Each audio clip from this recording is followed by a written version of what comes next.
Eh bien, nous avons nos 5 premiers braves d'entrée dans la salle.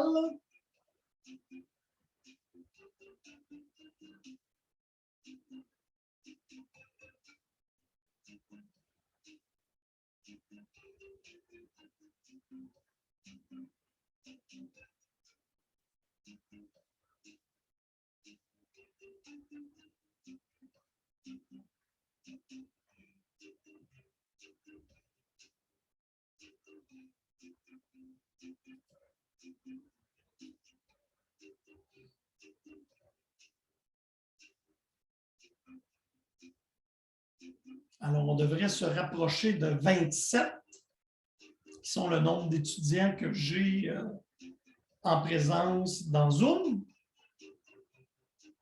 Soyez pas timides, c'est une excellente pratique pour les quiz.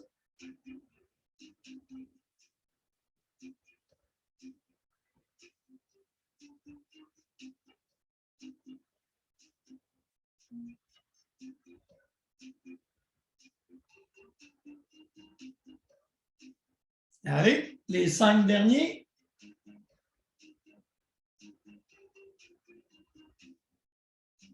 Oh, Docteur Panthère, Lacaille.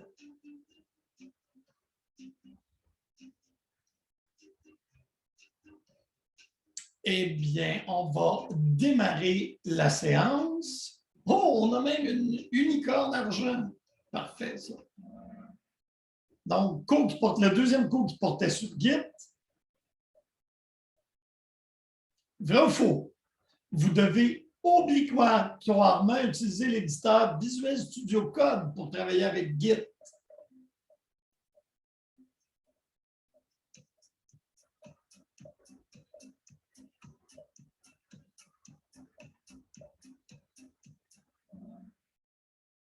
Eh bien, bravo, effectivement, vous n'êtes pas obligé d'utiliser Visual Studio Code. Et c'est la tortue amiable qui est avec presque 1000 points de vent. Nous avons Dove, c'est l'oiseau blanc.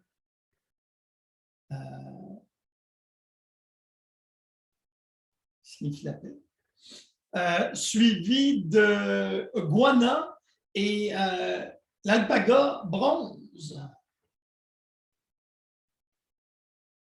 Je suis la base de données des instantanés et placé dans le répertoire .git.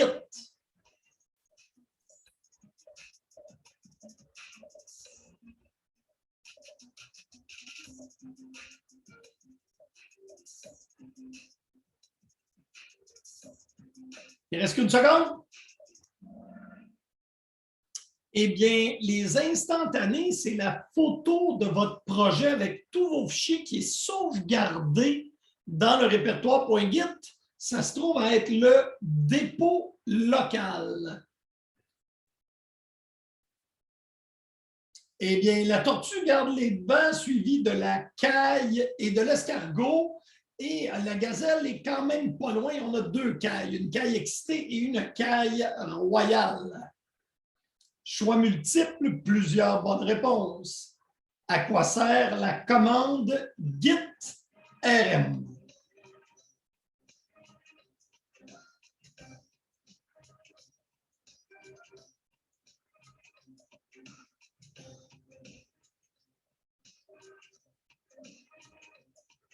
Ça ressemble à la commande Linux. Eh bien, bravo, la majorité l'ont eu. Ça supprime les fichiers du répertoire de travail et on peut aussi s'en servir pour supprimer des fichiers de l'index. Oh, la gazelle, à cause de sa rapidité, sûrement est passée devant par 800 points, suivi du Shark à 2300 points, l'Alpaga, et on a Zani le chien. 1, 2, 3, go! Choix multiples. Si git status retourne nothing added to commit, but untracked file present. Qu'est-ce que ça veut dire?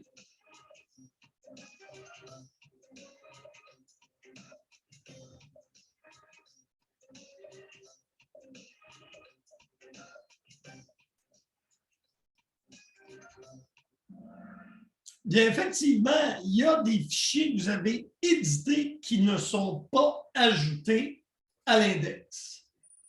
Eh bien, la gazelle honnête a vraiment pris les devants par presque 1000 points. La tortue amiable le rattrape.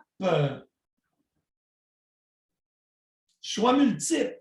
Avant un commit, quelle commande de Git permet de voir l'historique des modifications du contenu des fichiers?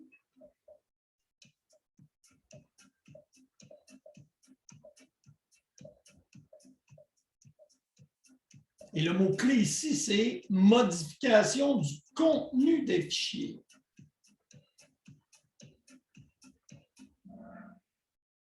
Et c'est git diff. Gitlog vous permet de voir le contenu de votre dépôt de données locales, hein, l'ensemble des commits. Mais git diff vous montre la différence entre les fichiers, ce qu'il y a eu comme changement. La gazelle honnête garde la pole position, mais Zani le suit de très proche et la tortue s'en laisse pas imposer. Choix multiple. À quoi sert un message de commit?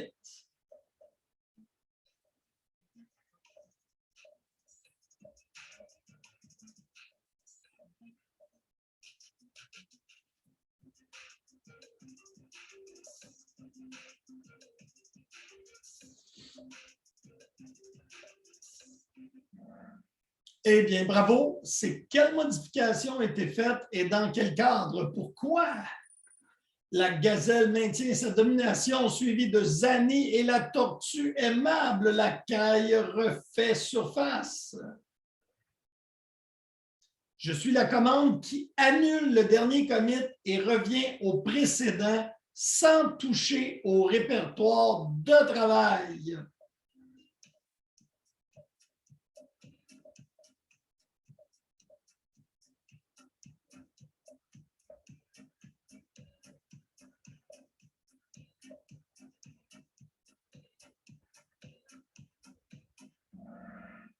Elle est difficile celle-là, mais c'est un git reset head.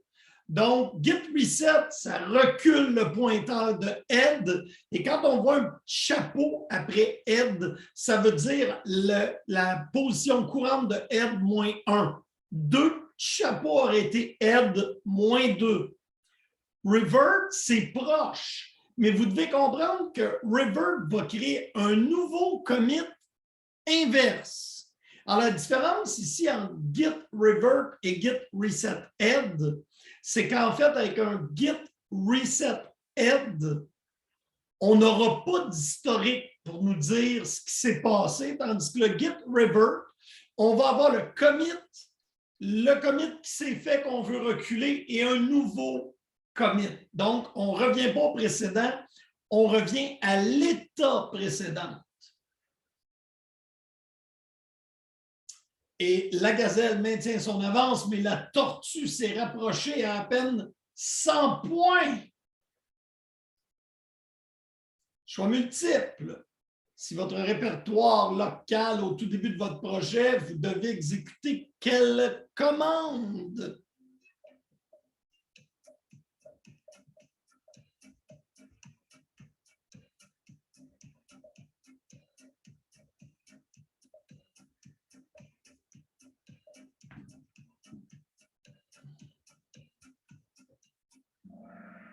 C'est effectivement git init, la première commande à faire quand on travaille.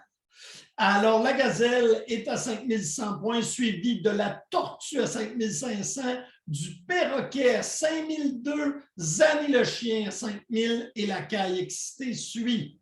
Donc, on a maintenant 5 joueurs qui ont fait un combo de 3 bonnes réponses d'affilée. Choix multiple. Quelle est la commande de Git qui permet de se positionner sur un ancien commit? Vous l'avez fait dans les 2 premiers laboratoires.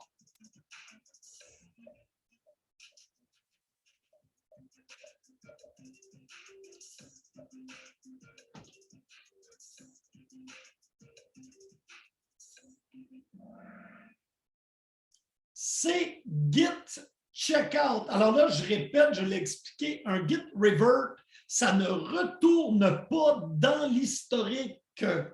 Ça crée un nouveau commit qui est l'inverse de celui que vous aviez.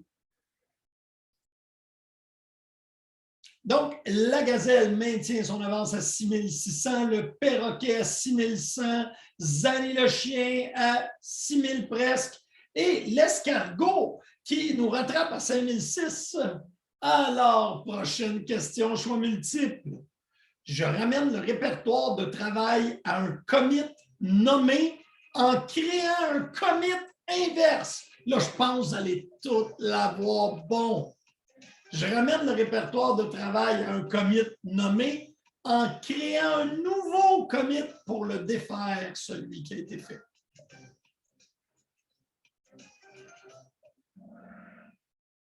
Eh bien, bravo, c'est effectivement Git Revert. Git Reflog affiche vos... C'est un log, c'est un journal de vos activités.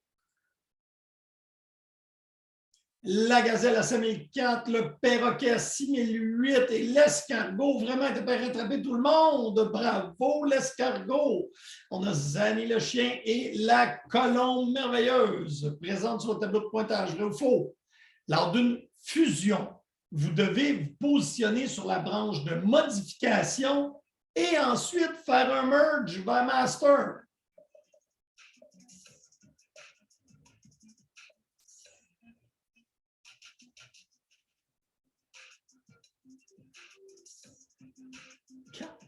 « 3, 2, 1, 0. » Eh bien, c'est faux. Quand vous faites une fusion, un merge, il faut vous placer sur la branche où vous voulez que ça arrive, donc le master, et fusionner les changements qui proviennent de la branche des modifications. Alors, c'était une question piège, j'ai presque tout eu.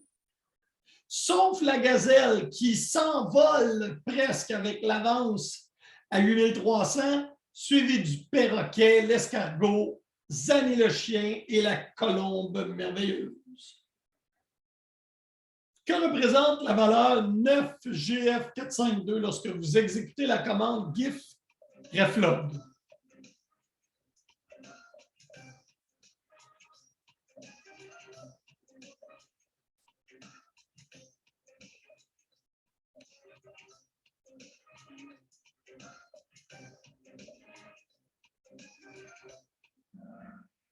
Eh bien, bravo, ces petits nombres hexadécimales sont effectivement l'abrégé du numéro SHA du commit. Eh bien, nous avons l'escargot qui vraiment n'est pas un escargot d'après rattraper la gazelle. Zanny le chien qui est à 6008. Le perroquet 6008 aussi, c'est chaud entre le perroquet et le chien. Et nous avons la colombe à 6006. Choix multiple. Je suis l'endroit dans lequel vous sauvegardez vos fichiers avec votre éditeur de texte ou de code.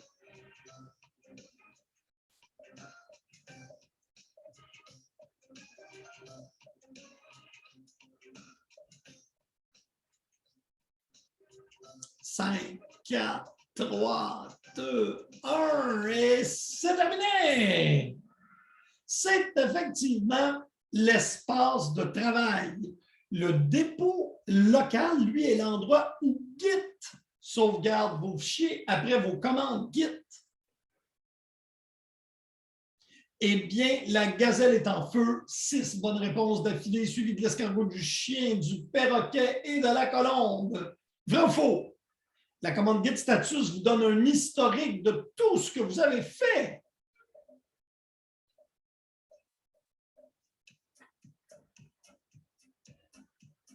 Est-ce que c'est ça que fait Git status?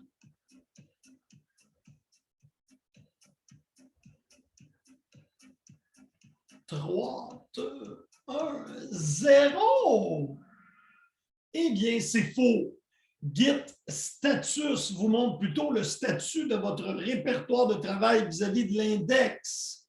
La commande qui vous dit tout ce que vous avez fait, c'est git reflog.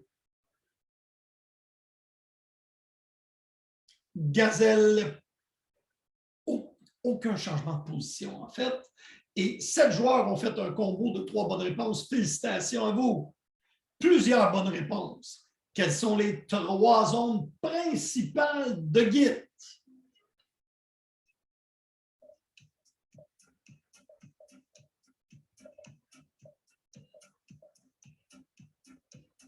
Les 3 zones principales ou arbres.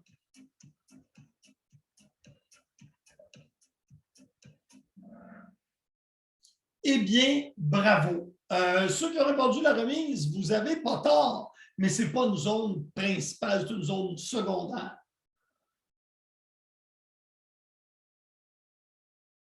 Eh bien, oh, la tortue est de retour! Et la caille royale a 8 bonnes réponses d'affilée. Bravo, la caille! Je suis le pointeur de Git sur le commit courant.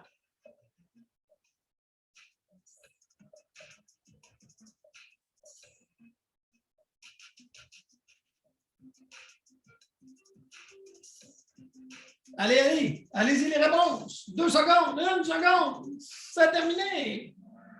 C'est Ed, effectivement. Master ou main, c'est le nom de la branche, principale.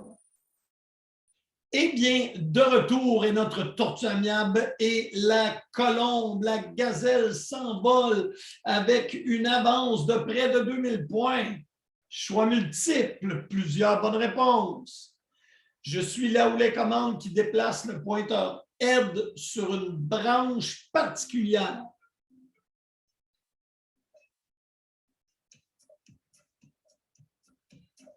Git checkout ma branche, git switch ma branche, git go to ma branche, git branche ma branche. Ça fait beaucoup de branches. N'êtes-vous pas d'accord? Allez, 1 seconde. 0, réponse. Verb said, il n'y a pas de commande de go to dans Git. Et on a ici quand même Git branche ma branche. Eh bien, Git branche ma branche, ça crée une branche qui va s'appeler ma branche, mais ça ne vous déplace pas dessus. Eh bien, la gazelle maintient son avance. L'escargot, qui n'en est pas un du tout à 14 000 points, et la caille royale a quand même fait un combo sublime de 10 bonnes réponses d'affilée. Bravo, caille royale. Je suis un endroit temporaire dans lequel on peut aller cacher des fichiers lors de manipulation Git.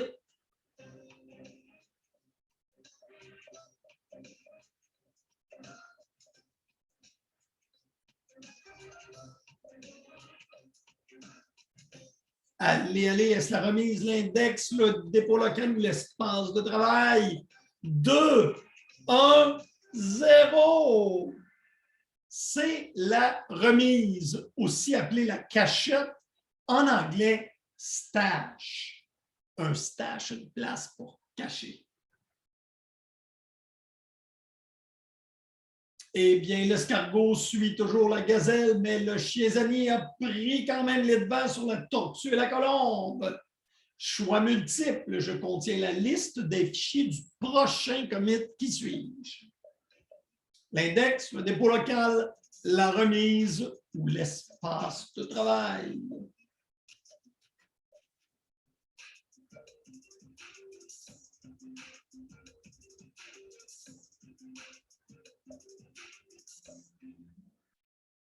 Eh bien, bravo, presque la majorité du monde l'ont eu. L'index, c'est effectivement la liste des fichiers du prochain commit. Aucun changement de position. Il ne reste que 2 questions. Quel est l'identifiant unique d'un commit?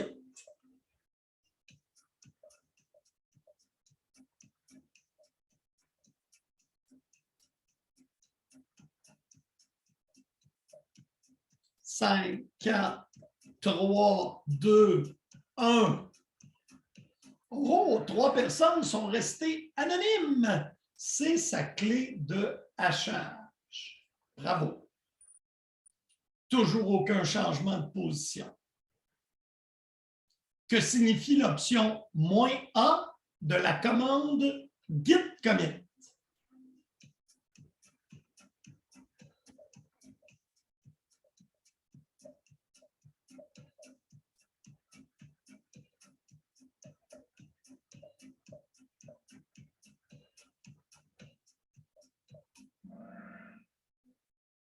quand vous faites un git commit -a, avant de faire le commit, Git va ajouter tous les fichiers qui ont déjà été committés dans le commit. Donc, c'est comme s'il prenait tous les fichiers que vous avez travaillé dessus qui ont un jour déjà été committés, ils les ajoutent à l'index avant.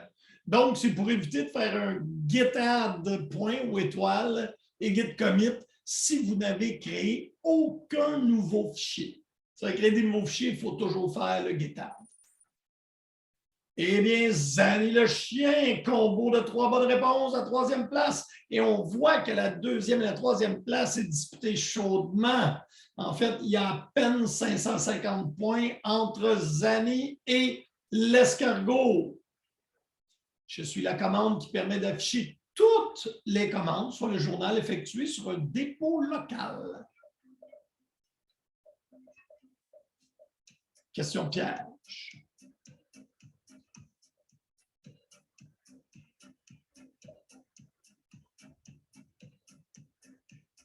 Allez, gênez-vous pas, prenez une chance. C'est Git reflog. Git show, ça montre l'état des dépôts de système, vous allez parler aujourd'hui. Git log, c'était pas loin, mais il y a des trucs que Git log va cacher, tandis que Git reflog va tout montrer, incluant la cachette. Oups. Eh bien, nous avons le podium, la tortue aimable en 3e, l'escargot en second et le premier se trouve à être la gazelle honnête qui a mené de presque depuis le début dans les finalistes Zanny et la colombe. Eh bien, félicitations à tous ceux qui ont participé. C'est une bonne pratique pour les quiz.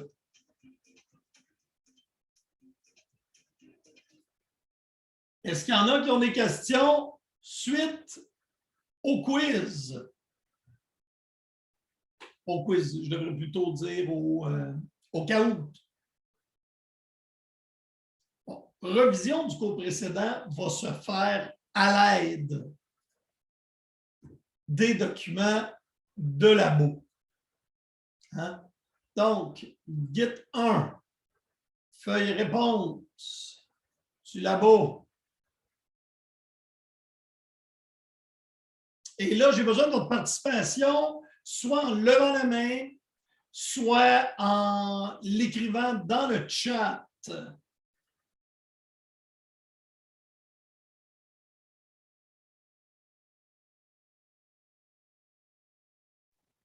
C'est quoi la question, monsieur? Je n'ai pas compris. Ça ne sera pas long. Mon Word s'ouvre, mais très lentement.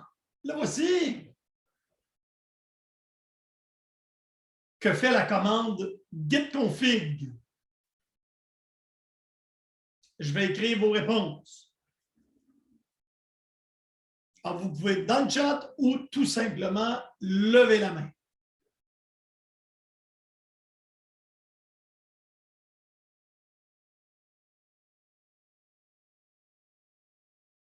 Antoine, je t'écoute. Dans le fond, ça permet d'afficher de l'aide pour les commandes Git. Permet d'afficher de l'aide? Ben, dans le fond, c'est comme une liste de commandes qu'on peut faire avec Git. Et même, je sais pas si je me trompe de commande, mais il me semble que aussi si on met git config plus une commande, ben, ça peut montrer tous les paramètres qu'on peut mettre aussi. Ça, c'est git help. Et je l'ai écrit, c'est la bonne réponse pour git help. Affiche l'aide en ligne de ou des commandes de Git. Git config, ça fait quoi? Abdul.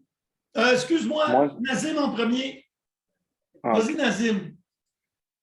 Git config, ça dépend des paramètres qu'on met, mais ça permet de changer, par exemple, pour nos commits, pour nos prochains commits, si on veut changer l'adresse email ou notre nom, là, plutôt.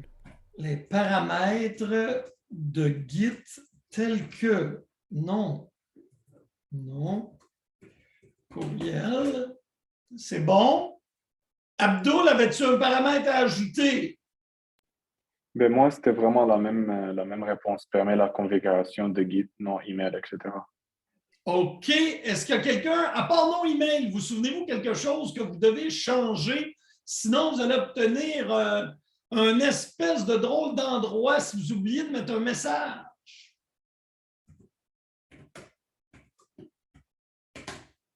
C'est l'éditeur par défaut. Candy, est-ce que c'était ça que tu voulais nous dire? Oui. Ben, bravo, merci beaucoup. On continue. Alors, Git status, qu'est-ce que ça nous écrit?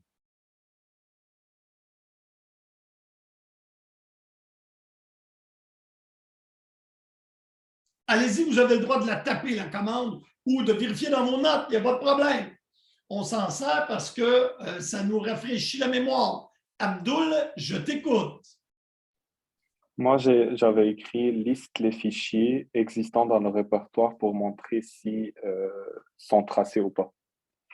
On s'en vient donc. Affiche la liste des fichiers du répertoire courant avec leur statut de Git. Donc, suivi. Kevin, as-tu de quoi pour compléter ça ou amender? Dans le fond, moi, je voulais dire comme l'état de l'index, dans le fond, comme ce qui n'est pas traqué, ce qui est à rajouter dans le commit parce que ça a été modifié. Donc, suivi ou pas, modifié.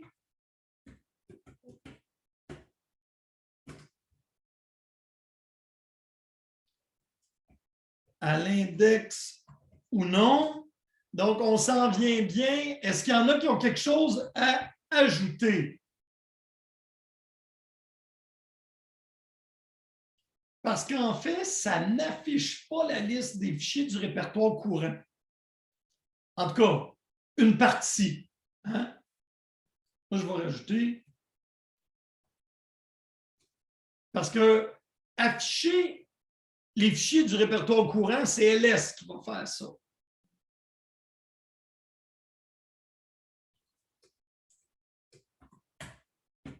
Qui ne sont pas ignorés. Ça veut dire qu'ils ne font pas partie de la liste dans le fichier .gitignore avec leur statut de Git, soit suivi ou pas, modifié ou non, à l'index ou non, c'est bon. Git init.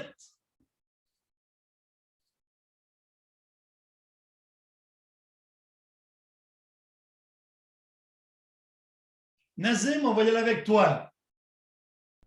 Permet d'initialiser le répertoire local. Exactement.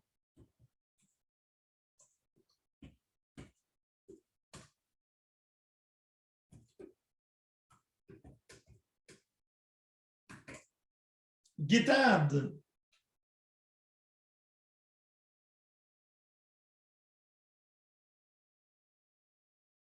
Abdul, que fait Git add? J'avais écrit ajouter un fichier à la base de données de Git. Bon. En fait, on va être plus précis, c'est 80% bon. Ajoute un fichier à l'index de Git. Parce que c'est commit. Oups, je t'ai donné la réponse suivante. Je vais me fermer la trappe. Git commit.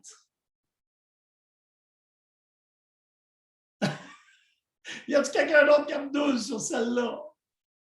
Quelqu'un veut se risquer? Tiens, Kevin, je t'écoute. Vas-y. Ça ajoute l'instantané des fichiers de l'index dans le répertoire guide local, dans le dépôt plutôt. C'est bon, ça. L'instantané. Je vais essayer de ne pas me tromper. L'instantané des fichiers de l'index. à la base de données de Git, entre parenthèses, ce qu'on appelle le dépôt local. Est-ce qu'il y en a qui ont quelque chose d'autre à ajouter? Ça vous convient, ça? All right. Gitlog. Oups, oui, Abdul, on t'écoute. Je ne sais pas si la réponse est bonne, mais je voulais ajouter à un endroit ignoré. Adrien, ne bouge pas. Fais juste reformule, c'est peut-être moi qui ai mal compris. Ouais, non, mais moi, ce que j'avais écrit, ouais, c'est ça. Comiter les fichiers ajoutés dans la base de données de Git à un endroit ignoré. OK. La base de données de Git se trouve dans le répertoire.git. Le git ignore, c'est pas ça. Vous allez l'apprendre aujourd'hui, mais c'est bon. On va en parler du git ignore ici. Gitlog, qu'est-ce que ça fait? Historique. Donc, affiche, c'est pas tout à fait l'historique.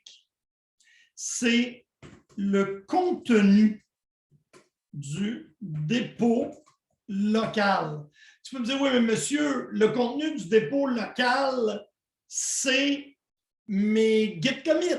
Ce qui serait pas faux, mais si tu fais un git reset, tu dois comprendre que tu vas perdre des commits et tu les verras plus avec gitlog, tandis que git reflog va te les montrer. C'est ça la différence entre gitlog et git reflog. Git show. Même moi, je ne m'en souviens pas par cœur de ce que fait git show.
Ah, eh bien, c'est intéressant.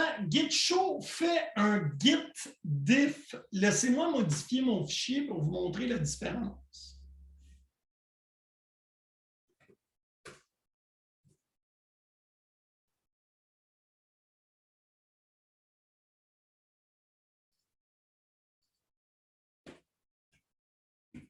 Première ligne à la suite.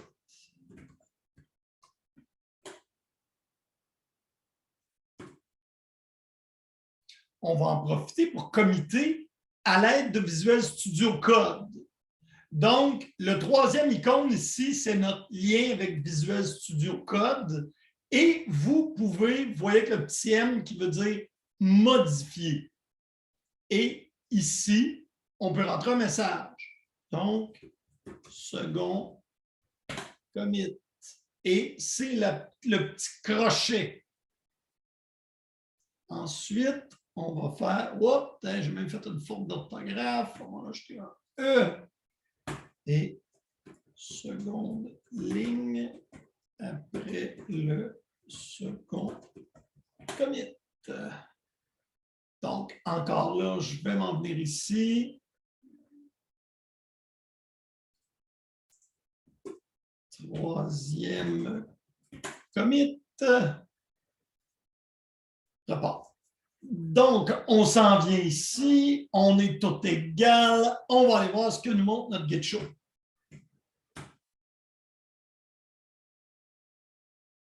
Alors, il nous montre le diff du troisième commit. Donc, on a enlevé la ligne qui avait une faute d'orthographe avec un E. C'est pour ça qu'elle est en rouge.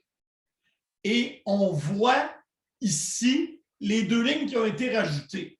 Naturellement, c'est la correction de la faute d'orthographe et l'ajout de la seconde ligne. Donc, git show fait la même chose que git diff, mais, excusez, git diff avec le fichier. Ah, non.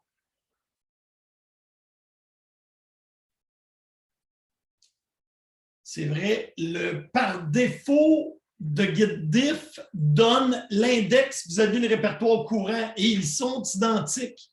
Tandis que GitShow, GitShow montre ce qu'il y a dans le diff du troisième commit. Donc,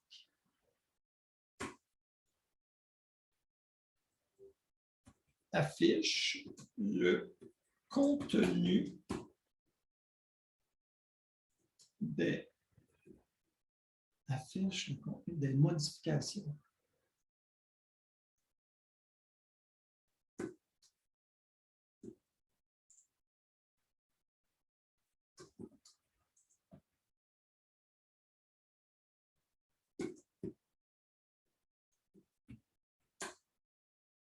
D'un commit. Donc, si on fait un git log, on voit nos commits. Si on fait un git, oups, je vais prendre, mettons, le premier commit.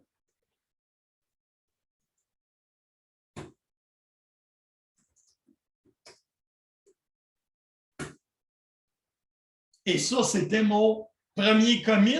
J'avais rien, j'écris rien, ça ne montre pas grand-chose. On va prendre notre second, qui est lui.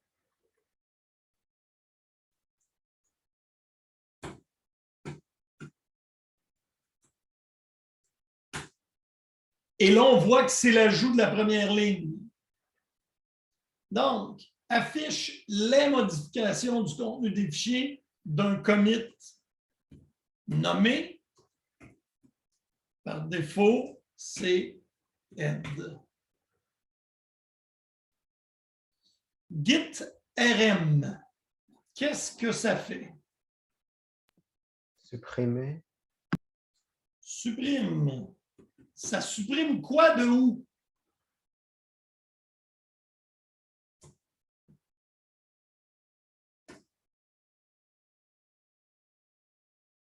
C'est un bon début. Est-ce qu'il y a quelqu'un pour aider?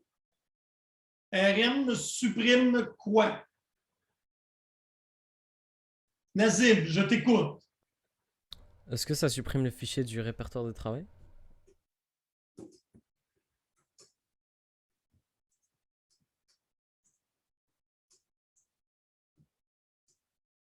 Et où, de quel endroit? C'est un très bon début. Bravo, Nazim.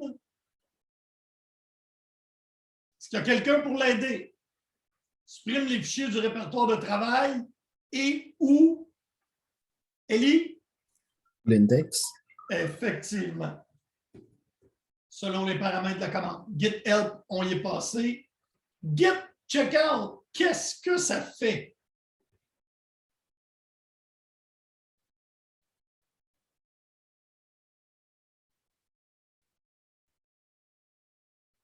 Antoine, je t'écoute. Je sais que ça peut faire alors plein d'affaires, mais je sais que ça peut revenir à d'anciennes versions. Je n'ai pas d'anciennes versions, d'anciens commits. Et aussi, ça peut changer de branche. Bon, on en a deux qui sont quand même bons. Ramène le répertoire courant à un commit nommé. Ça veut dire que tu l'écris. Permet de changer de branche. C'était pas mal ce que je voulais comme réponse. Et je pourrais même écrire permet aussi de créer une branche avec l'option -B, là, mais on va garder ça simple. Et il manque une commande. Qu'est-ce que aide? Nazim. C'est le pointeur sur le commit? Oui, on va l'appeler le commit courant. Hein, parce que ça peut être n'importe quel, parce qu'on peut déplacer head. Et si je vous demande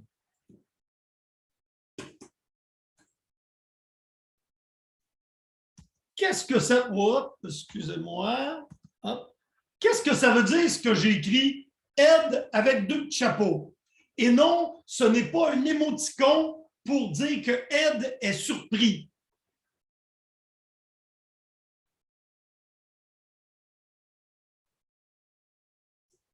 Ça s'écrit aussi comme ça.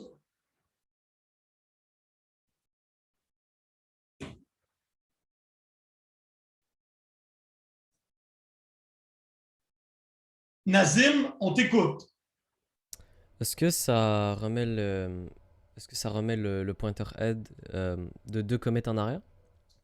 Oui, mais c'est en fait la notion relative par rapport à head. Donc, tu n'es pas loin, mais tu peux, partout où tu nommes, vous êtes habitué de nommer les commits par leur numéro. Hein? 0, 8, 2, 3, 4, 7, AD, retour. Ça, c'est la méthode de nommer un commit de façon relative.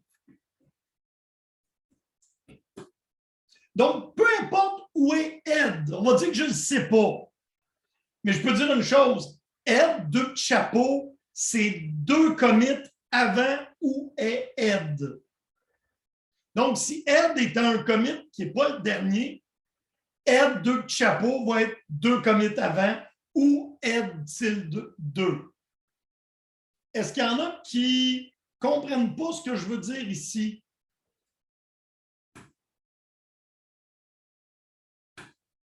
All right? Qu'est-ce que le fichier git ignore?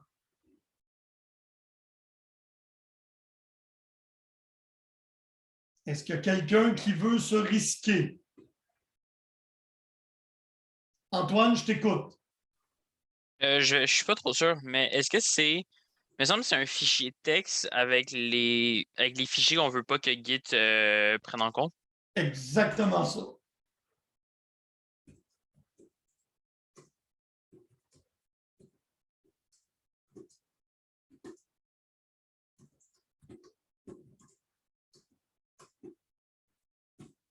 Bravo. Git revert.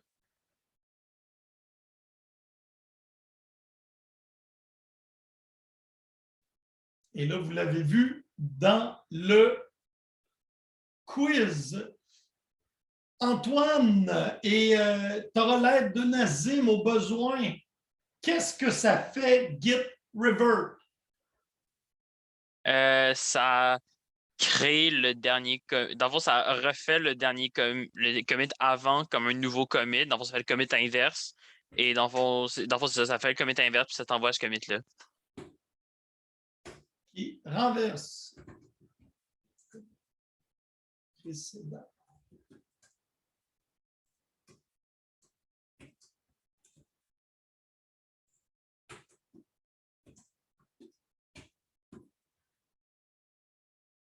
Est-ce qu'il y en a qui avaient des questions sur ça? C'est presque la revision des 2 premiers cours.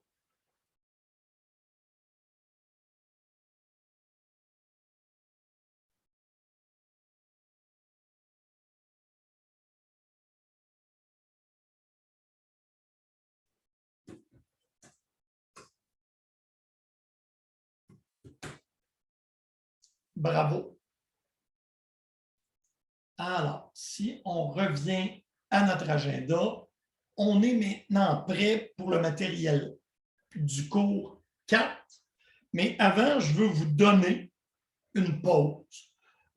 Donc, on pourrait prendre une pause de 3h20 à 3h30. Ça convient à tout le monde? All right? On se revoit à 3h30.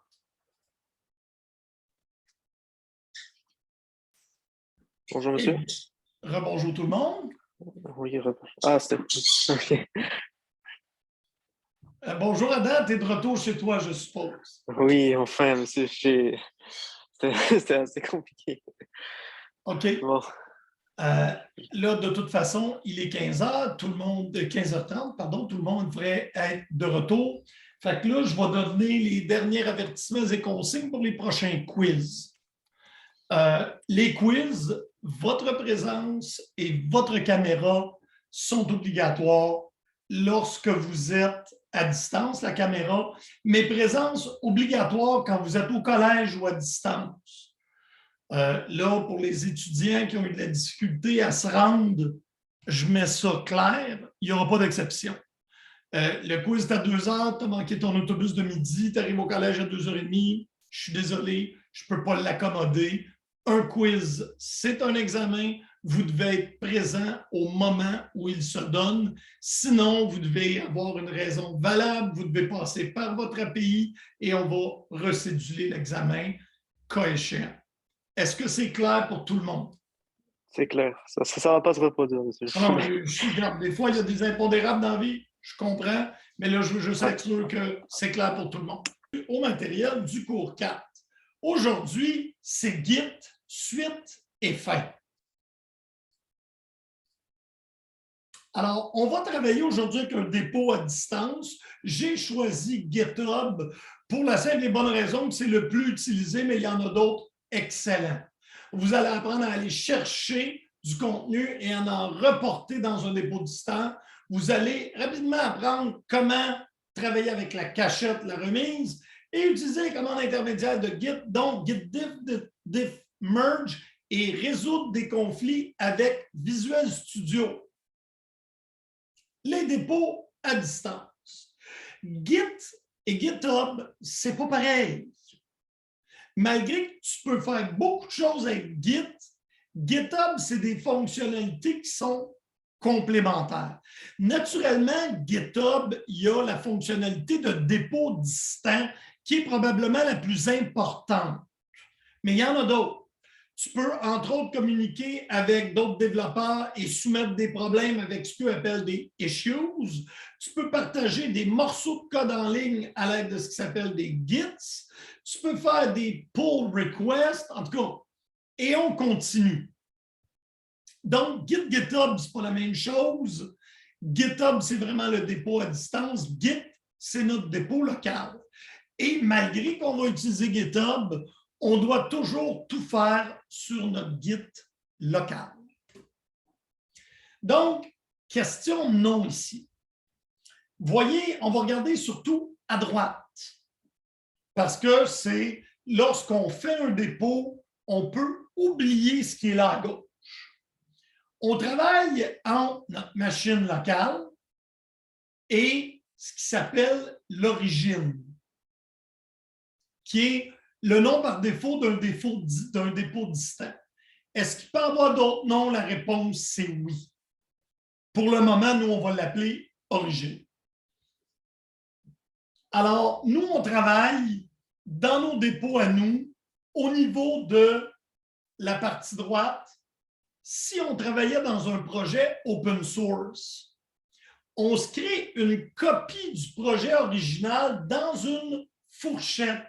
C'est ça la partie fork. On travaille dans l'origine et après ça, on demande au créateur de venir chercher notre fourchette. Donc, c'est ça la différence entre un projet qui appartient à quelqu'un d'autre, qu'on se fait une copie pour travailler. Cette copie-là s'appelle fourchette. On fait notre travail dedans et après ça, on fait ce qu'on appelle un pull request pour que la personne qui possède le projet original vienne chercher notre fourchette et intègre notre travail dans un projet open source. Donc, comment on travaille avec un dépôt distant? Ben là, on va supposer qu'on fait un travail par équipe. On ajoute notre projet dans notre dépôt local et dans notre dépôt local, on lui dit d'ajouter un serveur à distance où on peut récupérer un projet déjà existant. De toute façon, quand on va se configurer, on va le voir. Donc, j'ai nommé GitHub. Il y a aussi GitLab et Bitbucket. Puis il y en a d'autres qui peuvent agir comme remote. La plupart sont gratuits. Pour notre cours, je vous ai dit, ça va être GitHub. Donc, j'ai ici un répertoire que je vais vouloir cloner. Donc, si on s'en va sur mon Git, à moi,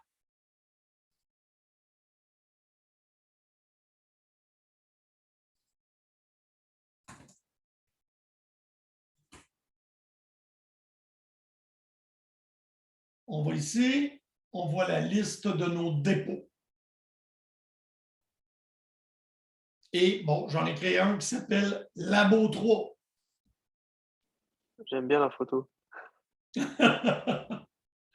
On fait code. Et voyez-vous, quand je clique sur code, j'ai le lien de mon dépôt distant. Ici. Et je peux le copier.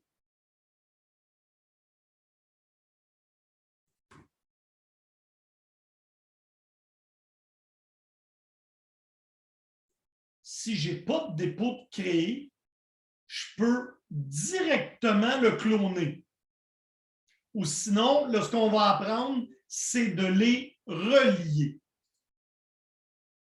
Donc, ça, c'est le clone. Vous voyez, c'est vraiment facile. Donc, pour faire un clone, vous mettez là, vous ne faites pas l'erreur de vous mettre dans un dépôt existant. Là, je suis dans un dépôt. Je vais me relever un plus haut.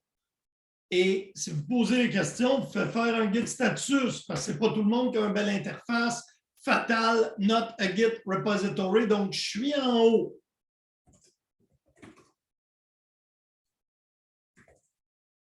Git clone. Oh, excusez, il y avait quelqu'un qui voulait rentrer.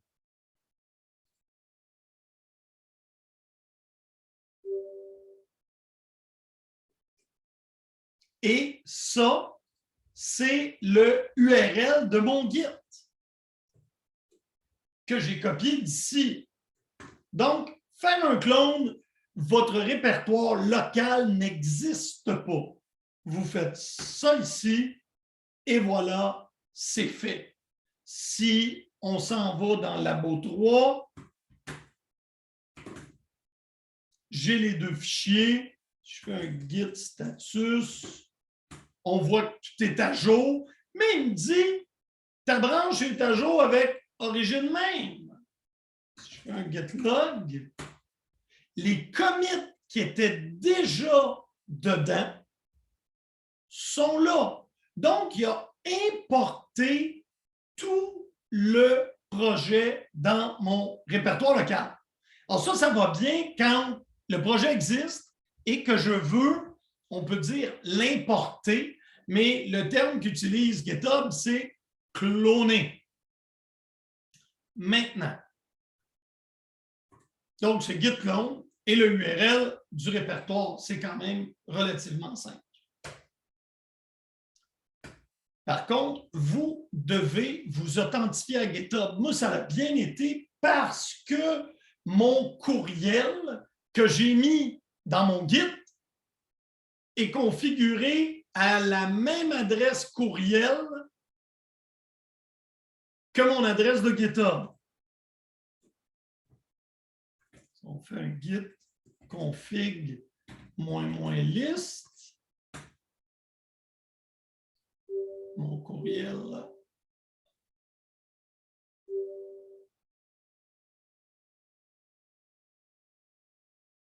Voyez-vous ici, user email, givbrother@jbmlogic.com. C'est la même chose que mon courriel de GitHub. Alors, pour ceux d'entre vous qui ont le même courriel, ça va bien. Pour les autres, vous devrez changer votre courriel pour que ce soit le même. Et là, il y a plusieurs façons de se configurer pour tous ceux qui travaillent avec une version Windows. Tout se met à jour automatiquement après votre premier clone ou votre premier push-pull, comme on va voir tantôt. Alors, maintenant, qu'est-ce qui se passe si j'ai déjà un dépôt local? Donc, je m'en viens ici et j'ai un dépôt qui s'appelle, ici, j'ai dépôt 1, CD.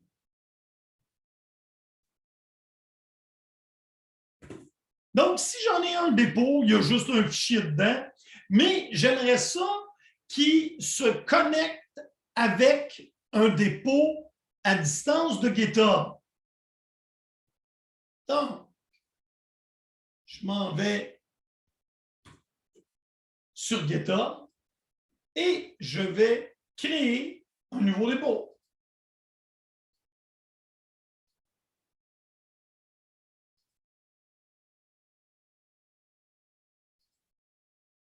Et je vais l'appeler dépôt 1. Description, dépôt au cours de CW. Application web. Je vais le mettre public et je vais faire créer dépôt. Et là, dans cette feuille-là, c'est le fun parce que premièrement, quand je viens de le créer, il me donne la commande pour l'ajouter ici. Donc, je prends la commande qu'il m'a dit. Je la copie.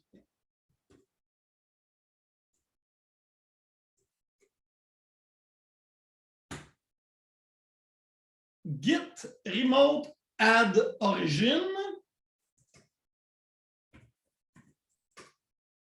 Je vais vérifier qu'il a bien ajouté. Oups, excusez, une petite erreur d'orthographe.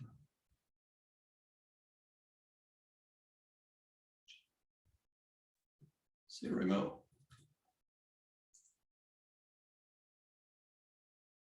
Alors là, on voit que j'ai origine pour mes fetch et mes push. Mon pull et mon fetch. Alors, mon lien est fait entre mon dépôt local et si je fais ls, on voit ici que j'ai un fichier. J'arrive là. Et je vais vouloir faire ça, mais je n'ai pas besoin. J'ai déjà la même branche sur les deux. Je peux bien le taper, ça ne sera pas mauvais. Mais c'est pour renommer une branche, je n'en ai pas de besoin. Mais je veux faire mon push pour pousser mon contenu local vers Git. Git push, moins U, origin name. Le U n'est pas obligatoire.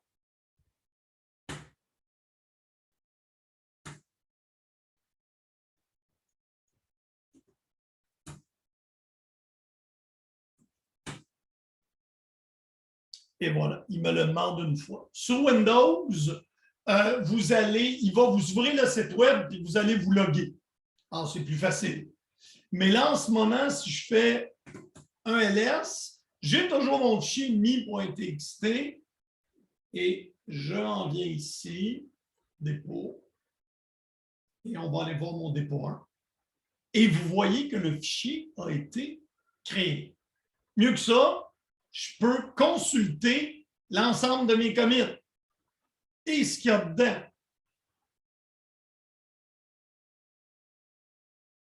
Donc, le push prend mon dépôt local et le pousse sur GitHub. Le pull fait le contraire.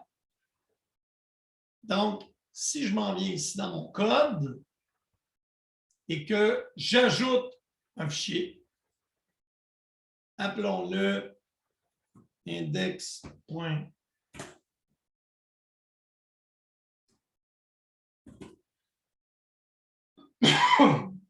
Donc, je vais le committer. Donc, on peut créer un fichier et le committer directement.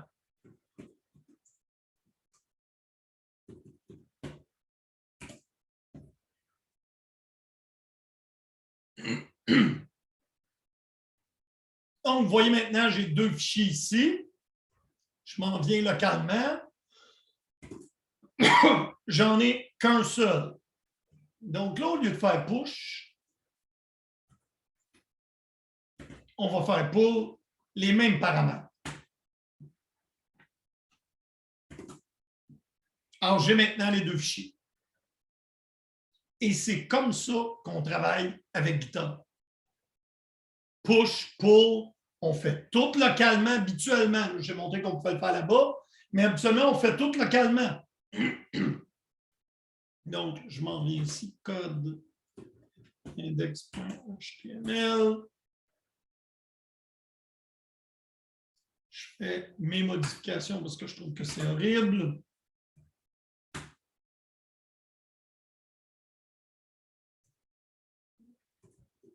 Document HTML dépôt 1.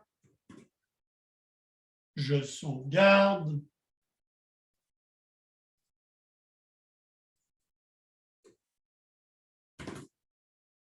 Là, je fais mon git commit -a parce qu'il était déjà suivi. Et comme message, enfin, tout tient. Et si j'ai terminé ma journée de travail, je vais faire mon push.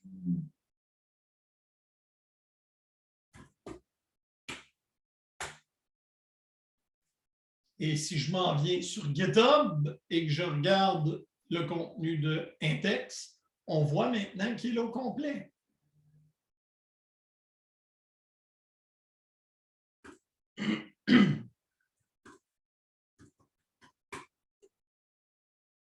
Alors voilà, la façon d'ajouter un dépôt distant, c'est d'aller dans votre dépôt local et de faire la commande git remote add.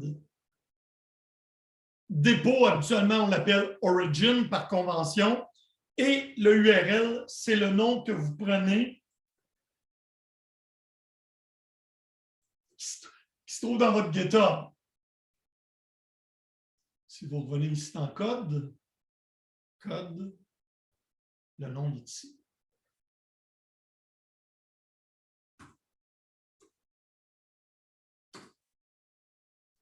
Alors,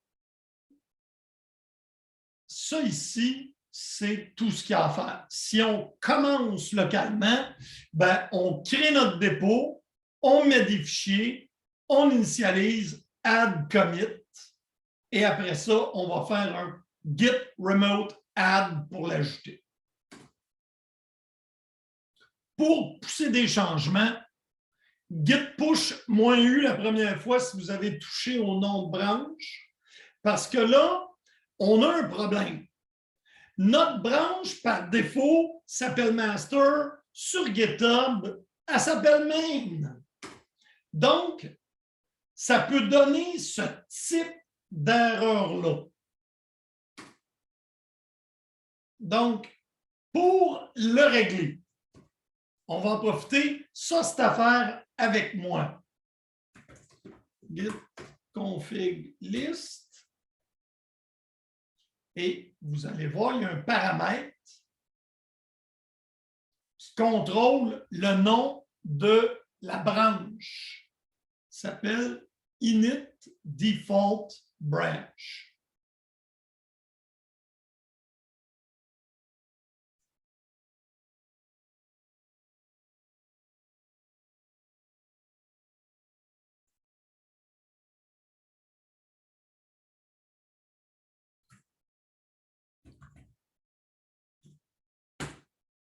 Et voilà. Alors maintenant, quand vous allez créer un nouveau projet, votre branche par défaut sera main au lieu d'être master. Alors, allons le prouver. Faites un mcodir, appelons-le dépôt. Puis je vais prendre 11 au cas où certains d'entre vous auraient déjà un dépôt qui existe sur le 1. Donc là, on fait ça ensemble. mcodir dépôt 11 retour. cd dépôt 11. Git init.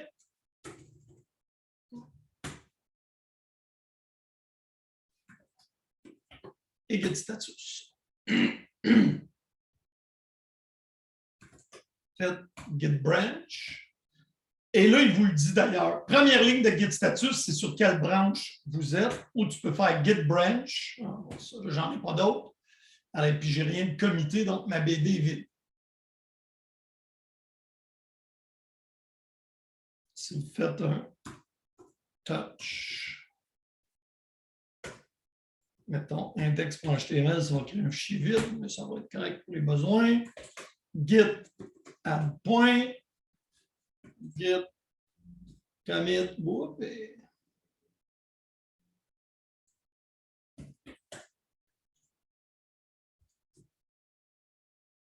on va appeler création de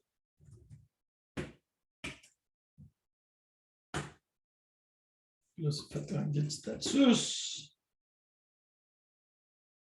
et git branch.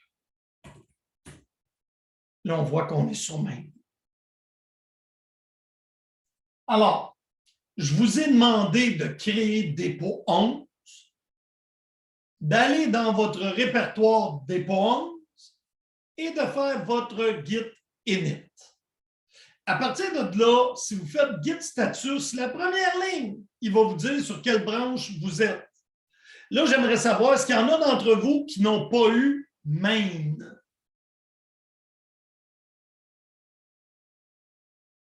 Personne? Tout le monde a eu main?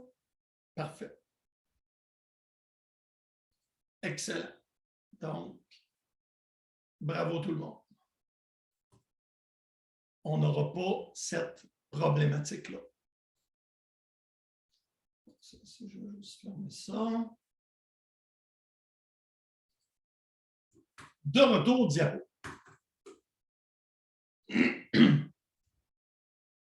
Git clone, c'est l'autre façon de travailler avec GitHub. On prend un répertoire existant quand on fait un clone, il crée le répertoire localement et ensuite, il fait automatiquement git remote add. Et il s'appelle origin. Si je veux aller chercher les changements, je fais git pull, le dépôt distant s'appelle origin et la branche s'appelle main. Parce que vous devez comprendre que git, pull et push travaillent par branche. Autrement dit, si tu te fais une branche localement, si tu ne fais pas un git push de la branche, elle ne s'en ira pas sur ton GitHub. Donc, ça, c'est important à comprendre. Et on voit ici une petite animation d'un git pull. Là, lorsque je fais un pull, Git fait automatiquement un téléchargement de ce qui pointe dessus. Donc, on voit que ma version locale qui est en bleu ici, même que j'ai fait des choses, il avance, puis il prend Origin Master, qui est le dépôt distant, et il me fait un nouveau commit avec ça.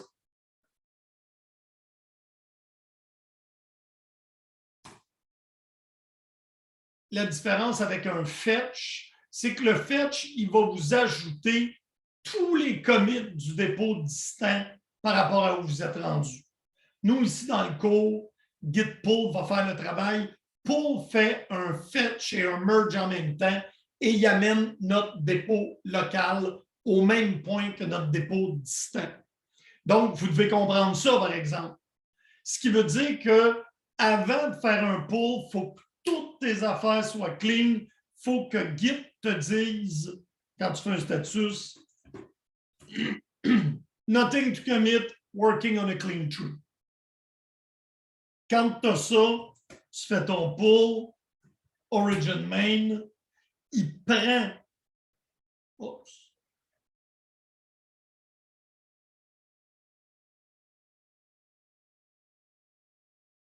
il prend ton répertoire et il le télécharge. Kevin, je t'écoute. Monsieur, vous aviez dit que le nom du dépôt, c'est Origin, c'est ça? Le nom du dépôt distinct. Parce que là, Mhm. tu dois comprendre que tu travailles avec 2 dépôts. Ton dépôt local puis ton dépôt distinct. Quand tu travailles avec Git, tu es toujours dans ton dépôt local. Tu n'as jamais son nom à mettre nulle part. Toutes tes commandes Git, si tu ne fais pas Git Remote, ça s'applique toujours localement. Alors, le nom du remote, effectivement, ici, c'est Origin. Mais je crois que je n'avais pas compris ça, mais parce que, mettons, quand vous avez appelé l'affaire comme dépôt 1 et des affaires comme ça sur GitHub, je ne comprenais pas c'était quoi la différence entre ça, puis genre, c'est pas ça le nom du dépôt, OK. mais à distance. OK. Il ne faut pas mélanger les noms de répertoire avec les noms de dépôt. Ok, ouais. Alors, mon dépôt distinct, il y a un nom distinct, lui, là. Ici, moi, si je regarde, je reviens, mon dépôt, je l'ai appelé dépôt 1. Ça, c'est un dépôt GitHub. Ok. Ça n'a rien à voir avec que je le relie à mon dépôt local. Il existe tout seul. Il s'appelle dépôt 1 sur GitHub. Tant que je n'ai pas fait un Git Remote Add, mon Git n'a aucune idée que ce dépôt-là existe. C'est 2 entités distinctes. Dépôt GitHub, dépôt local. Un dépôt local, ça n'a pas de nom. Parce qu'il ne peut pas en avoir plusieurs. Quand tu travailles avec Git, tu as une base de données Git par répertoire.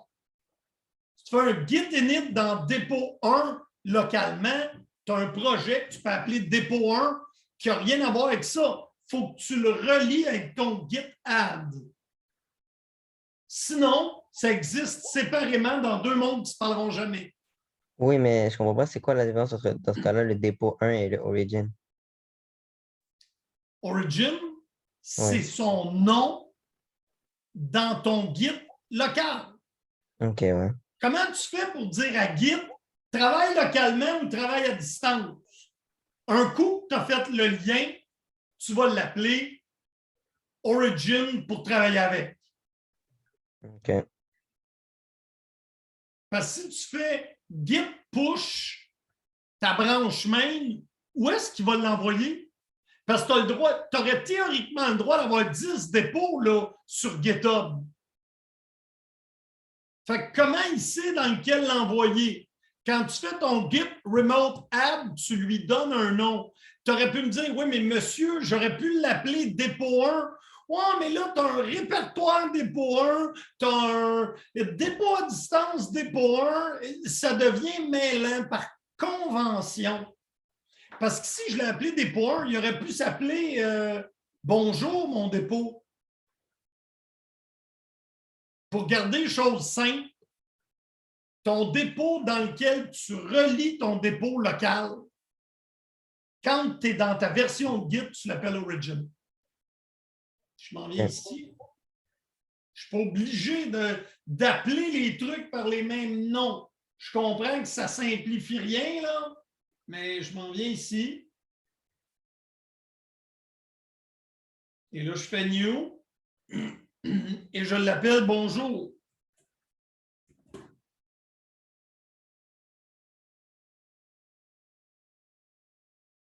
Là, je m'en viens localement. Quand je fais cette commande-là,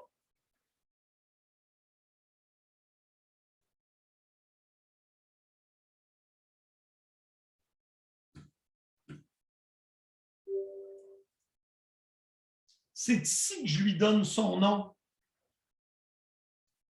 Oui, mais monsieur, vous ne pourriez pas l'appeler bonjour? Oui, il n'y a rien qui me force à l'appeler Origin. C'est seulement une convention.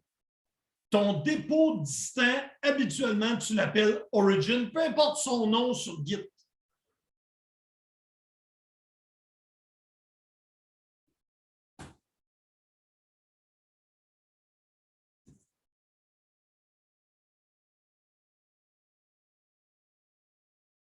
Est-ce que ça va? C'était une bonne question, Kevin.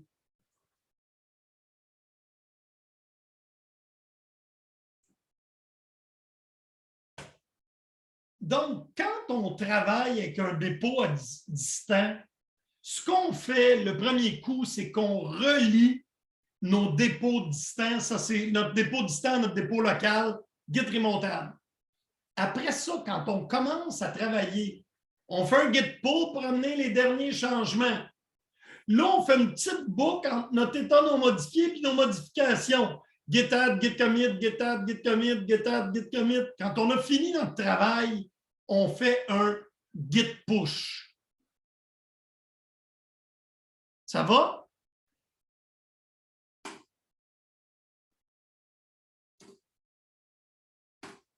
On n'a pas besoin de ça. Ça, c'est un fetch, mais nous autres, on ne travaillera pas avec les fetch. Les pulls, c'est fait. Donc, rapidement, avant de faire le labo, différence. On a une commande qui s'appelle git diff. Et là, j'espère que tout le monde voit, j'ai 1, 2, 3, 4, 5 exemples de git diff. Et git diff fait toujours la même chose. Il vous montre la différence entre deux choses. On va prendre le plus simple, qui est le git diff avec... Et n'oublie pas, on est revenu localement. Là. On reporte le travail dans notre GitHub à plus tard. Alors, je m'en viens ici, dans mon dépôt local. Je vais revenir à mon dépôt 1.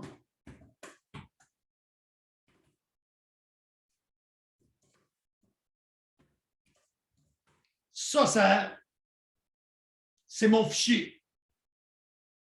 Et là, je vais aller l'éditer. Code, index.html.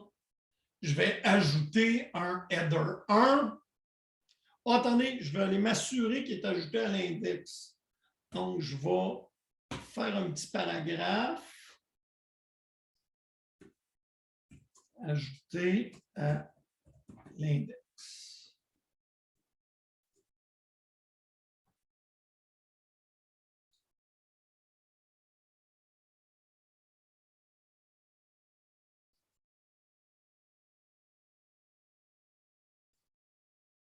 Oups.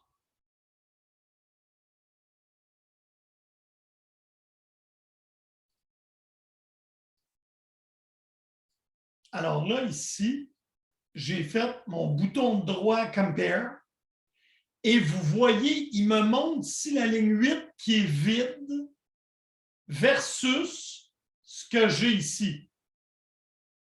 Si j'avais enlevé des lignes, il me les aurait montrées en rouge.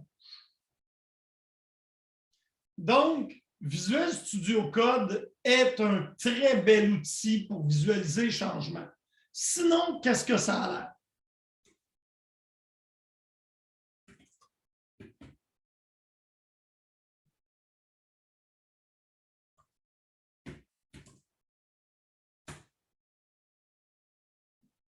Alors, ce que ça me dit, ça, c'est que j'ai le fichier index.html et on voit ici à la ligne 10, il y a un petit plus, j'ai ajouté une ligne.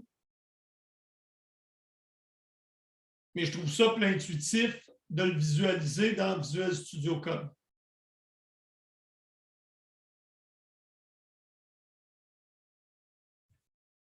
Et là, je ne passerai pas beaucoup de temps là-dessus, mais vous pouvez faire un diff. Ici, on était entre le répertoire de travail et l'index, mais là, on pourrait faire un diff entre le répertoire de travail et la dernière fois qu'il a été commit. Ça serait git diff head. Ça, c'est un diff avec une branche. Stable ici, c'est une branche. Alors, on peut faire des diffs entre deux commits, entre un commit et l'index. Je peux continuer, la liste est longue. Souvenez-vous que diff vous permet de voir la différence entre deux fichiers. Ben, entre deux versions du même fichier. Git blame va vous permettre de savoir qui a fait un changement.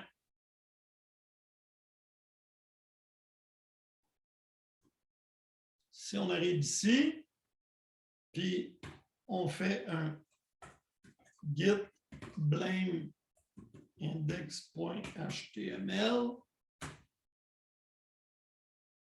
on voit ici que ça, c'est mon numéro de commit et on voit les changements que j'ai faits. Alors, j'ai rajouté 1, 2, 3, 4, 5, 6, 7,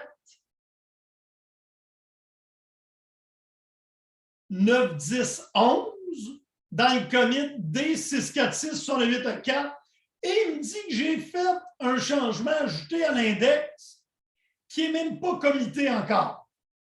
Donc, ça me permet de voir qui a ajouté et ou modifié des lignes dans un fichier. Ça sert à ça Git blame.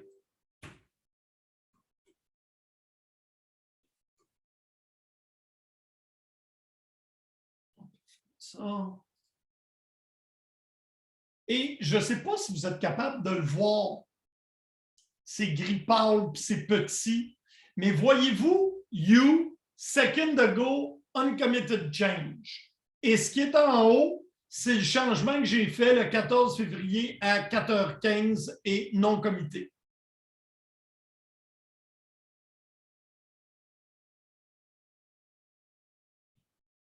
Et ça, vous allez vous en servir quand vous allez travailler avec un partenaire pour, si jamais il y a des modifications de fait à un fichier, ben vous allez être capable de toutes les voir.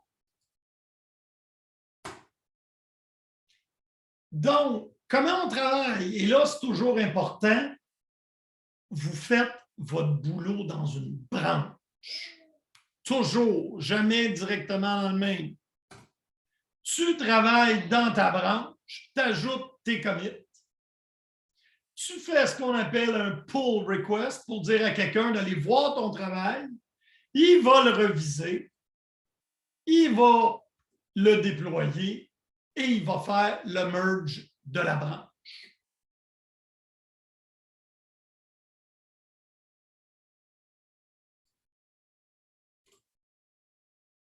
Je me connecte avec mon ordinateur, c'est juste, je suis ici quand même. Pas de problème. Donc, en résumé, la branche main est la branche principale où toutes les commits se font par défaut. Si tu as besoin d'en pousser une autre, il faut que tu fasses un git push origin non à branche. Quand tu travailles dans une branche, tu es dans un monde virtuel qui t'appartient seulement à toi, puis tu es parti avec une copie du dernier commit qu'il y avait. Mais même peut évoluer durant ce temps-là. C'est pour ça qu'il faut que tu prennes l'habitude de faire tes push, tes pulls de main. Alors, ça, c'est le push. Git push, nom du remote par défaut, ça va être origin et nom de la branche qui habituellement va être main. Git checkout, on l'a vu, pour se déplacer sur un commit ou d'une branche à l'autre. Git branch testing, tu crées une branche, checkout testing, tu t'en vas dessus. Ça, c'est une image complète de votre Git. Il y a tous les éléments en bas dans le Git local. Hein, et on voit qu'on peut la configurer à l'aide de Git config ou config global. On voit la cachette. On voit l'espace de travail avec l'espèce de petit arbre. On voit l'index, le dépôt local. Donc, je trouvais que c'était une belle façon de visualiser Git. Donc, Git, voyez-vous, il est décrit un Git fetch plus Git merge, mais fetch and merge, c'est un pull. La version raccourcie de ça. Escape. On va y mettre.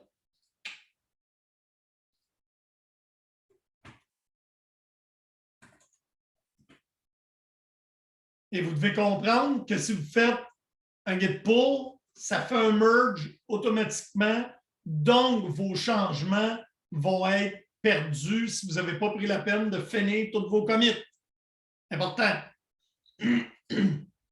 Fichier .gitignore, effectivement, on l'a vu rapidement, c'est les fichiers qui ne seront pas suivis par Git. Git n'est pas bon pour suivre des fichiers binaires parce que Git fait des diffs avec des algorithmes et sauvegarde juste les différences. C'est pour ça que c'est si vite.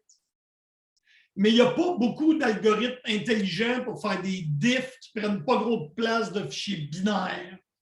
Donc, prenez l'habitude de dire dans le fichier gitignore la liste des fichiers que vous ne voudrez pas suivre, entre autres étoile.jpeg, étoile.png.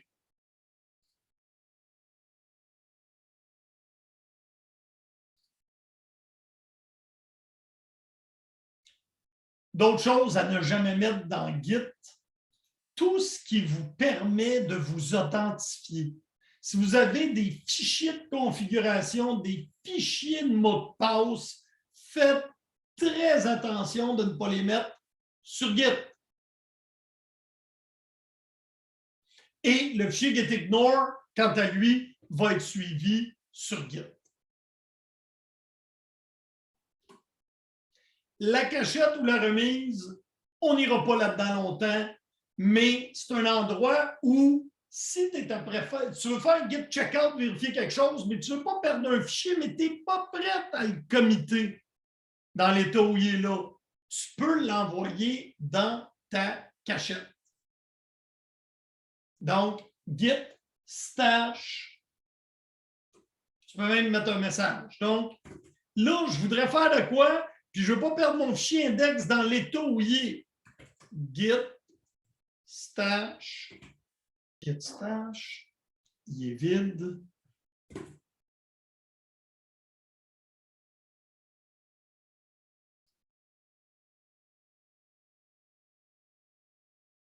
Oh, c'est bel et bien push.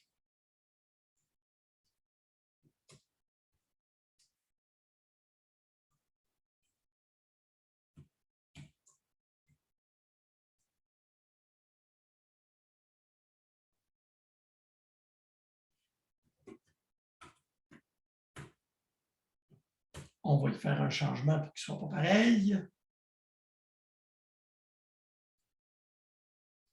Bon. Encodé, paragraphe.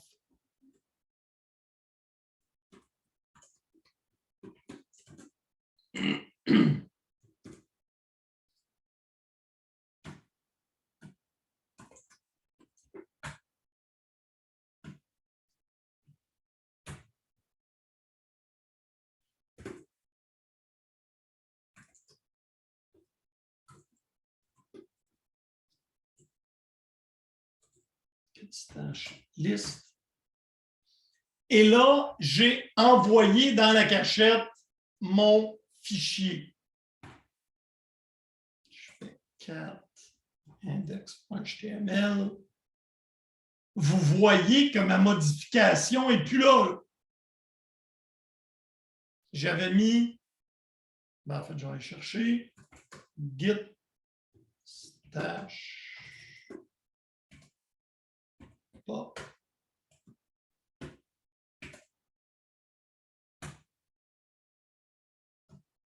Git stash pop, c'est 1 at 1.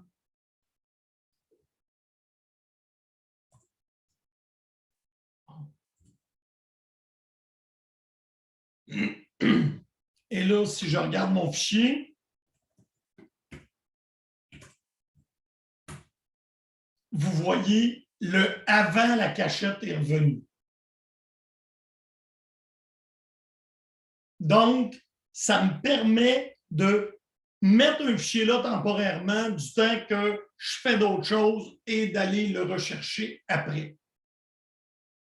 Ça fait peut-être 3 ans que je travaille avec Git. Ce n'est pas une caractéristique dont je me sers souvent. Ça, c'est les commandes disponibles et c'est à peu près tout ce que vous devez savoir.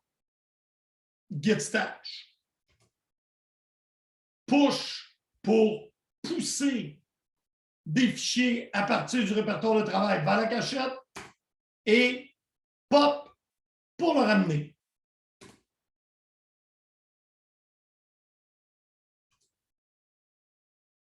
Si on en a plusieurs, on voit qu'il les numérote. Git stash list, j'ai stash 0, stash 1. Ben, je peux envoyer plusieurs fois des trucs dans la cachette.